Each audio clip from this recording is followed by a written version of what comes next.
Estamos viviendo en las escenas finales, en los eventos finales de los últimos tiempos, y la profecía bíblica nos indica que realmente falta poco tiempo.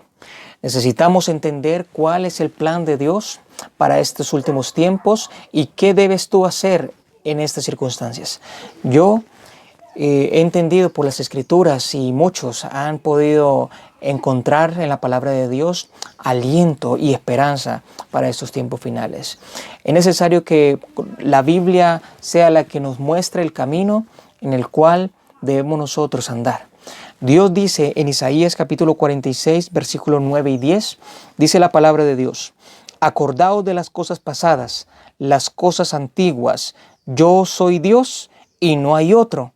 Nada hay semejante a mí, que anuncio el fin desde el principio y desde la antigüedad lo que aún no era hecho, que digo, mis planes se cumplirán y hago todo lo que deseo.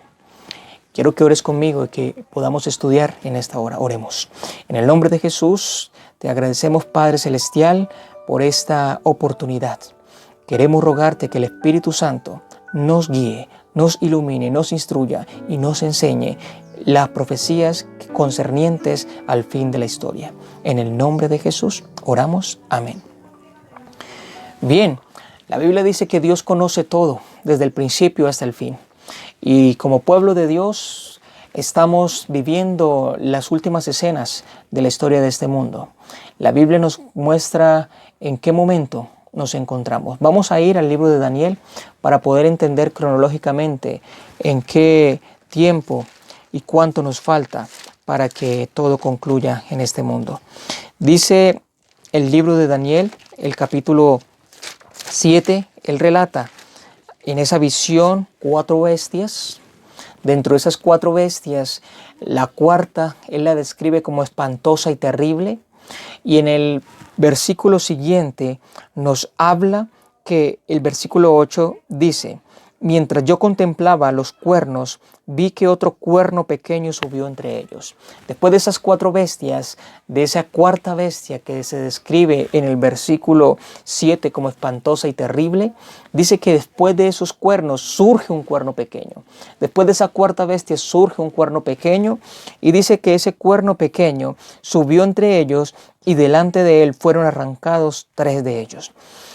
Dice que este cuerno tenía ojos como ojos de hombre y una boca que hablaba con gran arrogancia. Estamos desarrollando profecías bíblicas, y en esta parte, el capítulo 7, como otros capítulos del libro de Daniel, el 8, el 9, el 10 y el 11, son profecías apocalípticas. De ahí que el libro de Apocalipsis debe ser relacionado con el libro de Daniel.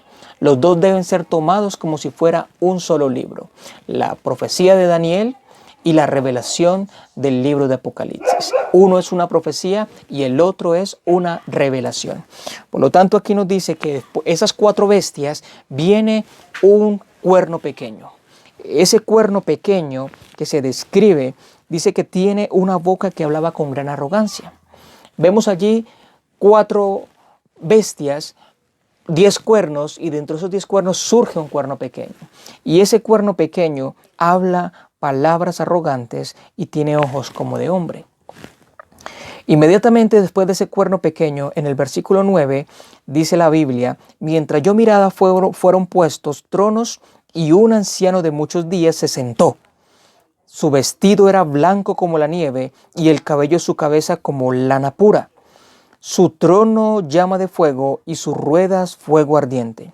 Un río de fuego salía delante de él, miles de millares le servían, y millones de millones asistían ante él. El tribunal se sentó en juicio, y los libros fueron abiertos. La visión que venía desarrollándose en la tierra, en el contexto de la tierra, bajo esas 4 bestias con el cuerno pequeño, dice que inmediatamente la visión torna al trono de Dios, donde se describe a un anciano de días que se sienta, los libros se abren y millones asisten delante de él, porque hay un tribunal que se ha sentado para juzgar. Inmediatamente en esa misma escena se decreta lo siguiente en el versículo 11. Entonces miré a causa de las palabras tan arrogantes que hablaba el cuerno. Mire que este juicio se sienta allí, pero hay un aspecto importante. No se centra en las cuatro bestias en general. Se centra en el cuerno pequeño. El cuerno pequeño hablaba palabras y entonces miré a causa de las palabras tan arrogantes que hablaba el cuerno y miré hasta que mataron a la bestia y su cuerpo fue deshecho y entregado para ser quemado en el fuego. Ya el juicio está decretado aquí en este versículo 11. Versículo 12. A las otras bestias se les había quitado su poder, aunque se les concedió una prolongación de vida hasta cierto tiempo. Seguí mirando en la visión nocturna y vi que en las nubes del cielo venía como un hijo de hombre, llegó hasta el anciano de días y fue llevado ante él. Y le fue dado dominio, gloria, reino, y todos los pueblos, naciones y lenguas le sirvieron. Su dominio es eterno, que nunca pasará, y su reino nunca será destruido. En esta descripción profética, simbólica, encontramos las cuatro bestias, encontramos el cuerno pequeño y encontramos la visión del tribunal de Dios. Y que en ese tribunal de Dios, el Hijo del Hombre va hacia donde está el anciano de días para recibir dominio, para recibir gloria y para recibir reino, porque su reino y su dominio es eterno y nunca pasará, nunca será destruido. El último gobierno, el último reino que se va a instaurar y que va a durar para siempre, es el reino de Dios. El reino y el dominio y la majestad de los cielos va a ser para siempre. Va a ser para siempre. ¿Tú sabes eso? La Biblia nos muestra que aunque los reinos de este mundo se han levantado, se les ha dado una prolongación de tiempo, pero hasta un momento fueron derrocados y en su lugar subía otro reino y uno tras otro fueron ascendiendo al poder. Pero la Biblia dice que el reino que permanecerá para siempre es el reino de Dios. Los demás reinos serán destruidos. Hay una pretensión que en esta hora voy a compartirles y voy a centrarme solamente en el cuerno pequeño, dando a entender que los reinos descritos en las cuatro bestias representan a Babilonia, Medo-Persia, Grecia y Roma. En esos cuatro imperios sucesivos, después del imperio romano, vendría otro reino diferente al imperio romano.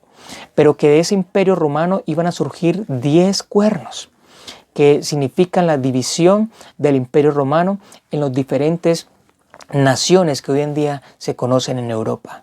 Pero de esas naciones de Europa, de esa localidad, de esa parte geográfica, iba a surgir un cuerno pequeño. Ese cuerno pequeño que hablará palabras contra el Altísimo con gran arrogancia y que tenía ojos como de hombre. Y que en ese mismo contexto, cuando este cuerno estuviera operando, el reino y en el cielo, en el santuario, iba a suceder algo maravilloso, que es lo que se describe en el versículo 9 al 13. Cuando Jesús va, que es el Hijo del Hombre, va hacia donde está el anciano de días y entra a formar parte de esa fase final que Cristo está realizando en este momento en el santuario, que es la fase del juicio investigador, que ha iniciado en 1844. Hay una profecía que nos muestra esas fechas. Babilonia, del año 605 hasta el año 538, cuando vinieron los medos y los persas. Después del año 538 va hasta el año 331, donde entraron los griegos. Después del año 331, cuando empezaron a gobernar los griegos, el imperio macedónico por Alejandro Magno, vinieron a conquistar todo el mundo conocido de aquel entonces, Roma, que está en el año 168. Y posteriormente a Roma, al Imperio Romano, que fue el momento cuando Cristo vino a este mundo y el Imperio Romano estaba operando, estaba gobernando, era el imperio de la época. Después de ese imperio, a través de los siglos, se fue levantando una división, fueron levantando ciertas divisiones dentro del imperio, y entonces surgieron las diferentes tribus bárbaras que empezaron a atacar al centro de Roma, la capital, y muchas otras localidades, y de esas naciones se independizaron con el pasar de los años, que hoy en día se conocen como las naciones de Europa. Esas naciones de Europa, después de esas naciones de Europa, iba a surgir un cuerno pequeño.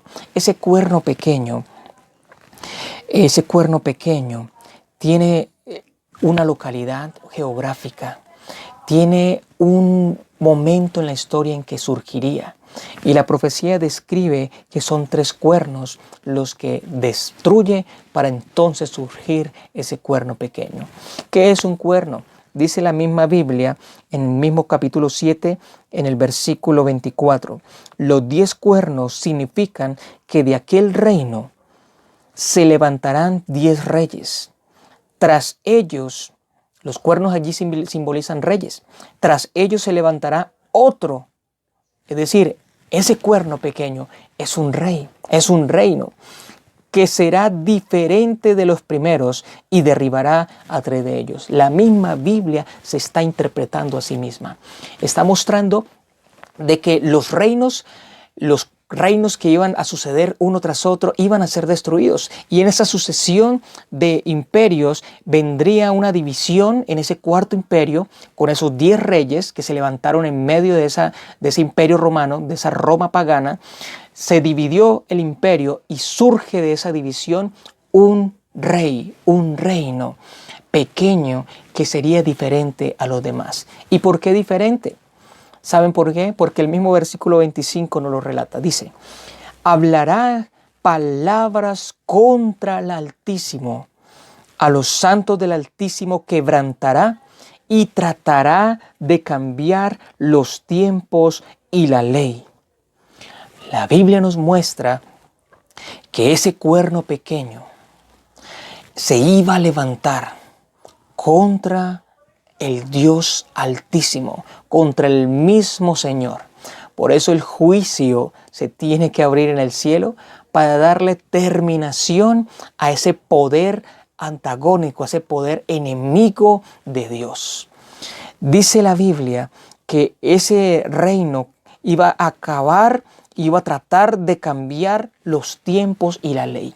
La ley de Dios iba a tratar de hacer un atentado contra la ley de Dios. Iba a tratar de cambiar la ley de Dios, los mandamientos de Dios. Es un poder enemigo, es un poder que se ha levantado y que la profecía nos indica con esas características que, además de ella, después del punto de donde dice tiempos y la ley, dice, y serán entregados en su mano por un tiempo, tiempos y medio tiempo. A los santos del Altísimo iba a quebrantar durante tiempo, tiempos y medio tiempo. ¿Qué significa esta profecía? Tiempo, tiempos y la mitad de un tiempo. La Biblia nos habla que un tiempo en el cómputo babilónico representan un año. Dios le había dado una profecía a Nabucodonosor, que iban a pasar 7 tiempos sobre él, que iba a ser humillado como una bestia, dice el capítulo 4, versículo 32. De entre los hombres te echan, vivirás con las bestias del campo, y como los bueyes te apacentarán. 7 tiempos pasarán sobre ti, hasta que reconozcas que el Altísimo domina sobre el reino de los hombres, y a quien Él quiere lo da. 7 años pasaron en la experiencia que tuvo Nabucodonosor. Después de ser un rey altivo, 7 años fue convertido en una bestia. Sufrió de alguna enfermedad, licantropía, como dicen algunos, u otra enfermedad quizás que lo hace sentir, lo hace como si fuera un animal. Vivió en el campo, la lluvia del rocío debía regarlo.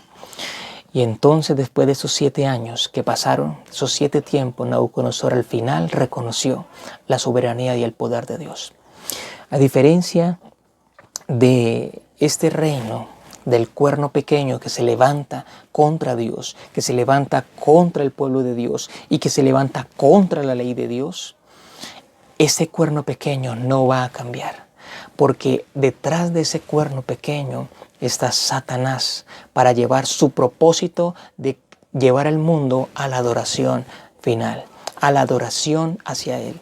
Satanás va a engañar a través de este sistema, a través de este cuerno pequeño al mundo entero. Y ese cuerno pequeño ya está establecido en esta tierra. Vamos a ver algunas características para poder entender y para poder centrarnos en qué momento de la historia estamos. Dice allí que será por tiempo, tiempos y medio tiempo. El tiempo, tiempos y la mitad de un tiempo se refiere a 3 años y medio. Tiempo, 1 año. Tiempos, 2 años. Y medio tiempo, medio año. 3 años y medio. Pero estamos desarrollando los símbolos. Así como el cuerno representa un reino. Así como una bestia representa un poder, un reino también. Así los tiempos, allí que son 3 años y medio, representan algo en la profecía. Debemos que hacer la conversión. 3 años y medio son 1260 días. 1 año tiene 360 días en el calendario hebreo. Y si multiplicamos 3 años y medio por 360 días, nos da un total de 1260 días. Entonces, 1660 días proféticos equivalen a 1260 años literales. Así como un día profético equivale a 1 año, 1260 días proféticos equivalen a 1260 años. Un día por año. Es importante que durante 1260 años este poder quebrantó al pueblo de Dios, quebrantó al pueblo del Altísimo. Durante esos 1260 años de persecución también trató de ocultar la palabra de Dios, hizo guerra contra el Altísimo, habló palabras blasfemias contra el Altísimo. Y la ley de Dios fue también atacada cuando trató de cambiar los mandamientos de Dios, haciendo un atentado al sábado, cuando hizo un atentado a la ley de los 10 mandamientos en el segundo mandamiento, que nos dice que Dios prohíbe la adoración y el honrar a imágenes. Fueron quitados de la ley de Dios, fue quitado el sábado de la ley de Dios y en su lugar fueron puestos mandamientos de hombres. Quiero que tú hagas una comparación en los calendarios en esta hora. Si tú ves en este lugar, vas a encontrar el catecismo romano, el catecismo de la Iglesia Católica. Y en este lugar vamos a encontrar los 10 mandamientos. Si tú vas a comparar en estos mandamientos, puedes quizás pausar este video y hacer una comparación, vas a ver y vas a darte cuenta que los mandamientos de Dios son muy diferentes a los mandamientos de este catecismo. Ese atentado que se hizo contra la ley de Dios es una realidad. A ti nunca te enseñaron que el sábado, que está en este mandamiento, hace parte de la ley del Señor. A ti nunca te enseñaron eso, que el sábado hacía parte de los mandamientos de Dios, porque fueron quitados, arrancados, y en su lugar fueron puestos estos mandamientos. Yo no sé, pero todas las características registradas allí, que iba a salir del Imperio Romano, que iba a salir de esa Europa, de esa parte geográfica, que iba a hablar palabras contra el Altísimo, que iba a quebrantar a los santos en las persecuciones papales que se conocen en la historia, la Santa Inquisición, entre comillas. Todas esas persecuciones apuntan a las características que la misma profecía mostraba, que ese cuerno pequeño se iba a levantar contra Dios, contra los santos de Dios y contra su ley. Las blasfemias que fueron dadas, el atribuirse el poder de perdonar pecados, el atribuirse la autoridad o atribuirse los nombres que le corresponden solamente a Dios. El santo, el Santo Papa, cuando la Biblia dice que el único santo es el Dios Todopoderoso. El único que perdona pecados es Dios. El único mediador entre Dios y los hombres es Cristo Jesús. La Biblia dice en 1 Timoteo 2:5, hay un solo Dios y un solo mediador entre Dios y los hombres, Jesucristo. Hay un solo mediador, no hay miles de santos mediadores, no hay otros mediadores. La Biblia dice que hay un solo mediador. En Juan capítulo 14 Jesús dice, yo soy el camino, la verdad y la vida. Nadie viene al Padre sino a través de mí, dijo Jesús. Por lo tanto, el colocarse en el lugar de Dios, el ser blasfemo contra Dios, esto tiene que ser denunciado. La misma Biblia nos habla de eso. Y vamos a ir paso a paso desarrollando que este cuerno pequeño no solamente iba a estar allí presente, sino que iba a conseguir un propósito. Vamos a ir a la Biblia a entender estas características un poco más amplio. Quiero que no te vayas, que en este momento vamos a seguir estudiando este tema. En 2 de Tesalonicenses, el capítulo 2, nos advierte el apóstol Pablo acerca de este poder. 2 de Tesalonicenses, el capítulo 2, nos dice la palabra de Dios acerca de la venida de nuestro Señor Jesucristo y nuestra reunión con Él. Os rogamos, hermanos. Pablo empieza hablando acerca de la segunda venida de Cristo, acerca de la reunión con Él. Y dice el versículo siguiente, que no os mováis fácilmente de vuestro modo de pensar, ni os alarméis ni por espíritu, ni por palabra, ni por carta supuestamente nuestra, de que el día del Señor ya ha llegado. El día del Señor aún no ha llegado. El día del Señor no ha llegado. Jesús no ha venido a la tierra. Estamos esperando el regreso de Jesús. La Biblia nos dice que cuando Jesús venga, en Mateo 24, versículo 29 en adelante, nos muestra de que Jesús viene con poder y gran gloria. Viene con los millones y millones de ángeles que en Apocalipsis 5:11 registra que son miles y miles y millones de millones. Si en una ocasión, cuando Jesús murió en la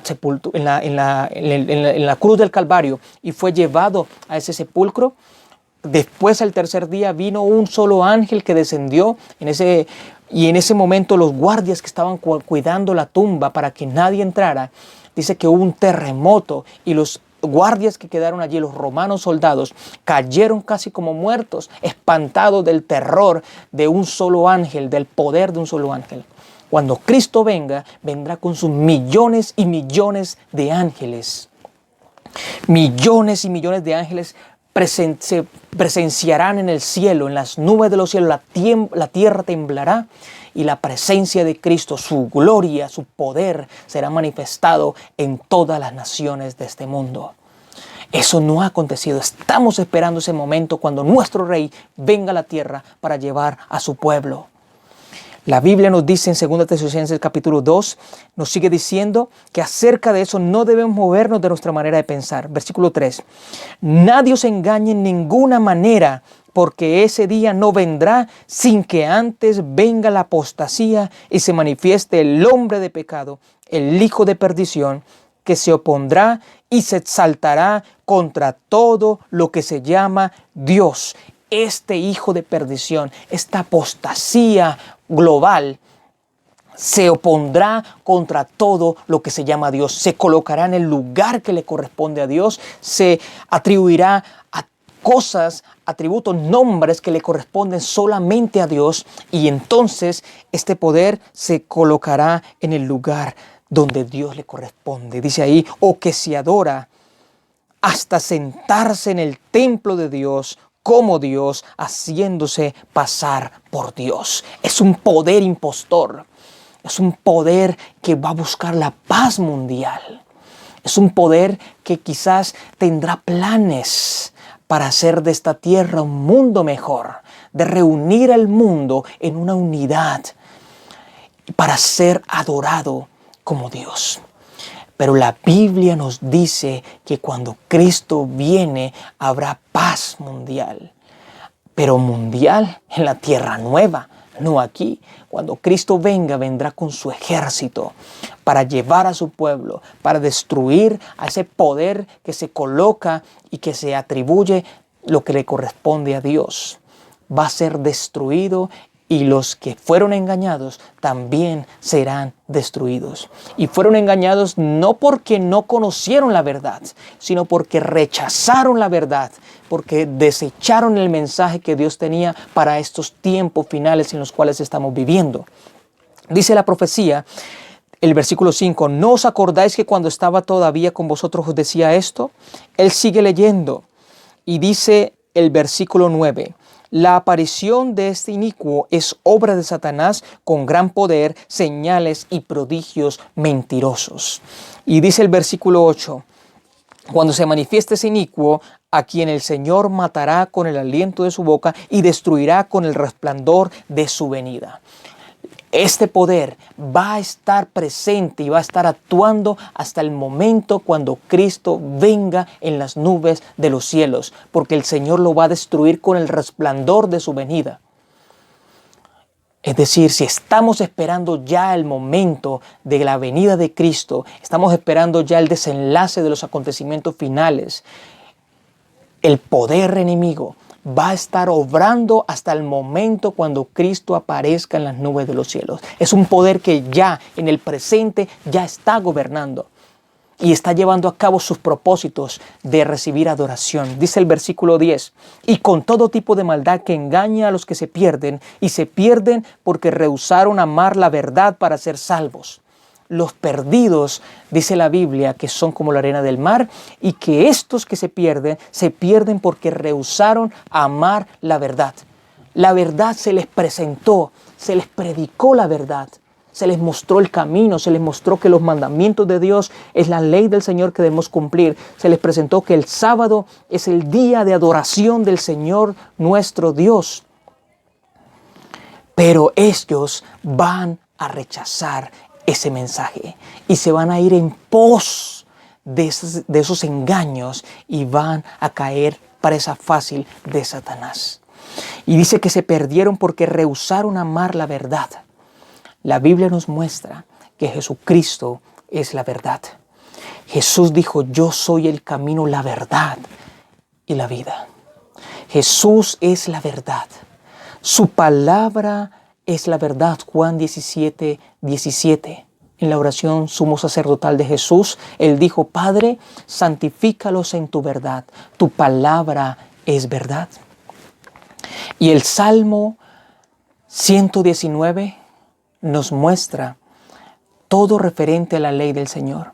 Y los mandamientos de Dios son la verdad. Los mandamientos de Dios son verdad. Hechos en verdad y en rectitud, eternamente y para siempre, dice el Salmo 111, establecidos para siempre en justicia y en rectitud. Ellos rehusarán amar la verdad. No rehuses amar a Dios. Él te amó a ti primero. Él murió por ti y por mí. En la cruz del Calvario lo demostró. Se entregó para salvarte, para rescatarte de las garras del enemigo. ¿Cómo no amar a ese Dios? ¿Cómo no amar a ese Rey que se vino a humillar por nosotros, como lo dice Filipenses 2:5?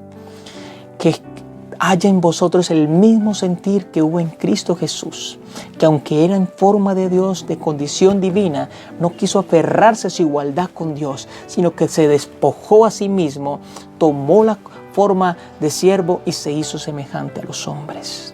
Jesús vino para mostrar el amor de Dios, pero también vino para mostrar la justicia de Dios, porque la justicia de Dios demandaba la muerte del pecador. Y Cristo pagó, fue sustituto por cada uno de nosotros, tomó nuestro lugar, porque tú y yo hemos pecado, merecemos morir, la justicia demanda la muerte del pecador. Pero Cristo dijo, no, que no muera Él, voy a morir por Él. Para que se cumpla toda justicia. Y entonces también allí en la cruz del Calvario se demostró el amor de Dios, la justicia y el amor, la misericordia y la verdad. Esos dos se encontraron en la cruz del Calvario. La ley de Dios no puede ser abolida. Jesús dijo en Mateo capítulo 5, Versículo 17 en adelante: no penséis que he venido a abolir la ley. No he venido a abolir la ley, sino a cumplirla. Cualquiera de vosotros que enseñe a otros a violar o a quebrantar uno de esos mandamientos, muy pequeños que sean, pequeño será en el reino de los cielos. Pero aquel que los practique y los enseñe será grande en el reino de los cielos. Por eso el gran conflicto terminará pronto, porque hubo un poder que se levantó contra el gobierno de Dios, que va a engañar al mundo entero, que atentó contra la ley de Dios y que en este momento está operando y está llevando a cabo el propósito que es el mismo de Satanás, de querer que todo el mundo lo adore a él. La Biblia nos dice que ese engaño será poderoso y van a ser condenados porque rehusaron amar la verdad. Debemos amar a Jesús.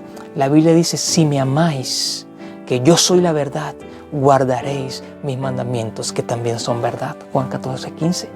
Los mandamientos de Dios no pueden ser abolidos. El sábado será la piedra de toque, la decisión que tú y yo debemos entender en estos últimos tiempos. El querer amar a Jesús, el amar a Jesús será una decisión que solamente tú debes tomar en este momento. No podemos ser engañados y los eventos finales están marcando ese final de la historia. Dios nos muestra que la ley dominical pronto ha de ser decretada. Que la ley dominical, cuando se dé en Estados Unidos de Norteamérica, cuando se decrete en todos los países de este mundo, entonces vendrá lo que se llama en la Biblia una apostasía mundial, la gran apostasía, la Babilonia espiritual. Se va a reunir adorando a ese poder, a esa autoridad humana, que detrás de eso está Satanás. Lee Apocalipsis capítulo 13, el versículo 1 al 3. Dios desea que tú y yo seamos parte del verdadero pueblo de Dios. Estas señales están marcando la advertencia, están marcando que Cristo viene pronto y pronto se va a desatar la gran crisis final. Tú y yo debemos prepararnos, tú y yo debemos ser parte de esa familia celestial. Hoy decide aceptar a Cristo y vivir conforme a la palabra de Dios. El mensaje de Dios es que en este momento Cristo ya entró en 1844 a hacer juicio. Los 1260 años de persecución papal terminaron en 1798. Comenzaron en el 538. Del 538 a 1798 fue dado ese quebrantamiento del pueblo santo. En Apocalipsis 13, versículo 3, dice que la herida mortal que recibió el papado fue propiciada por Francia. Fue propiciada por Francia en 1798, cuando se le quitó el dominio, cuando se le quitó ese poder, y hasta entonces ese poder no ha sido recuperado. Pero Apocalipsis 13 nos dice que ese poder se va a recuperar y que otro poder le va a dar la autoridad para que el mundo pueda adorar a ese enemigo. Dios desea que tú y yo adoremos.